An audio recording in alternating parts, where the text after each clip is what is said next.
জুলাই আন্দোলনের সময় সৌদি আরবে গ্রেফতার হওয়া ১০ জন প্রবাসী দেশে ফিরেছেন।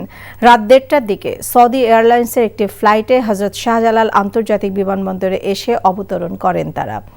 গত বছরের ৫ আগস্ট ছাত্র জনতার আন্দোলনে তৎকালীন প্রধানমন্ত্রী শেখ হাসিনা ক্ষমতাচ্যুত হলে সেদিন সৌদি আরবে অবস্থানরত বাংলাদেশিরা আনন্দ ও প্রীতিভোজের আয়োজন করে। সেখান থেকে ১২ জনকে আটক করে সৌদি কর্তৃপক্ষ। এরপর ৮ মাস জেলে বন্দি জীবন শেষে ১০ জন দেশে ফিরেছেন। পাসপোর্টের মেয়াদ শেষ হওয়া সহ প্রয়োজনীয় কাগজপত্রের জটিলতা থাকায় ২ জন পরবর্তীতে ফিরবে বলে জানিয়েছেন প্রবাসীরা। বান্ডেল থাকলে প্রতি সেনমানিতে টাকা বাঁচবে। বিকাশ সেনমানি বান্ডেল কিনে জিতুন প্রতি লেনদেনে।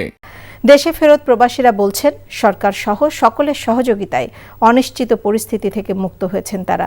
সৌদিতে অবস্থিত বাংলাদেশ দূতাবাসের কাছ থেকে যোগাযোগ ঘাটতি ছিল বলে অভিযোগ করে সরকারের কাছে আর্থিক সহযোগিতা চান তারা। তাদের কাছে আমরা কোনো সহযোগিতা পাই নাই। আমাদের মতো বহু প্রবাসী আটকা আছে। বাংলাদেশ সরকারের কাছে বিনীত অনুরোধ, আমরা এই ৮টি মাসে অনেক ক্ষতিগ্রস্তের মধ্যে আছি। আমাদের বাংলাদেশ সরকার যদি আমাদেরকে সহযোগিতা করে, আমরা আমাদের কর্মস্থলে ফিরে যেতে চাই। বান্ডেল থাকলে প্রতি সেনমানিতে টাকা বাঁচবে। বিকাশ সেনমানি বান্ডেল কিনে জিতুন প্রতি লেনদেনে।